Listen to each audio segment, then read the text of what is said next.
हरे कृष्णा। मेरे बहुत सारे फ्रेंड्स आज भी मतलब now we are almost about to be like finishing our early 40s soon.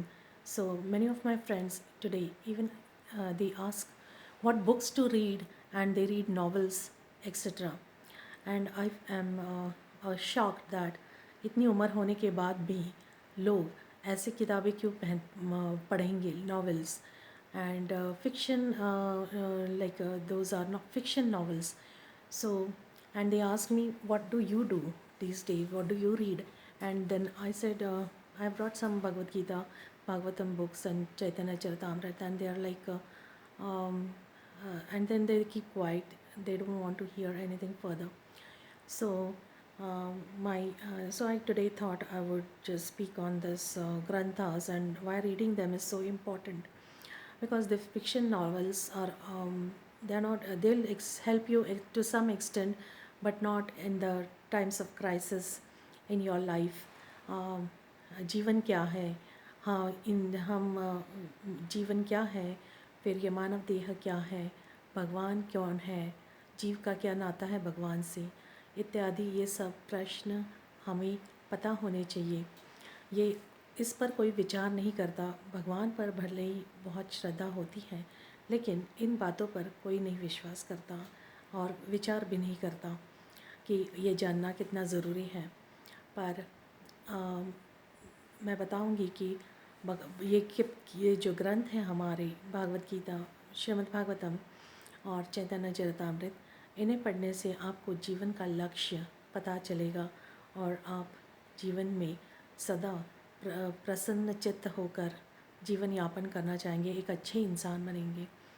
और ये बहुत ज़रूरी है, क्योंकि ये बातें हमें स्कूल में, कॉलेजेस में कोई नहीं पढ़ाता, ना कि हमारे जहाँ हम जॉब के लिए जाते हैं वहाँ भी कोई नहीं बताता है। यदि कोई भाग्यशाली हो तो आपको कोई ऐसे आपका कलीग भी मिल जाए जो आपको बताए, लेकिन ये बहुत रेयर है। तो ये किताबें पढ़नी चाहिए। भगवत गीता, लोगों को लगता है हमें तो पता है, भगवान ने अर्जुन से कर्मयोग के बारे में कहा है और कर्म करना चाहिए, फल की आशा नहीं हो। तो ये लोग मानते हैं, इतना मानते हैं, पर ये सब consciously why do they believe in this? Because वो लोग अपनी चिंता परेशानी से छूटना चाहते हैं। तो उतने के लिए वे लोग बोलते हैं कि हमें भागवत, ये भगवान ने जो कहा है वो सही है कि कर्म फल मतलब कर्म की फल की इच्छा नहीं रखनी चाहिए।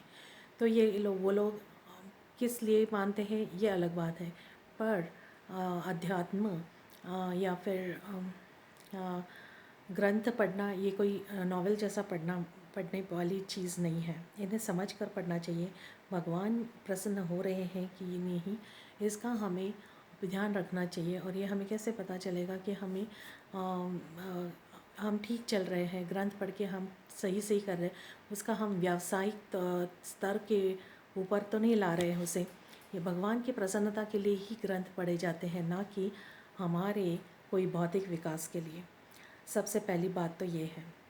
और और भगवत गीता भी ये सिर्फ़ और सिर्फ आत्मा की उत्थान के लिए ग्रंथ बनाया गया है, बल्कि लोग इसे बिज़नेस में भी यूज़ करते हैं और शांति सुकून पाना चाहते हैं, वो एक ठीक बात है।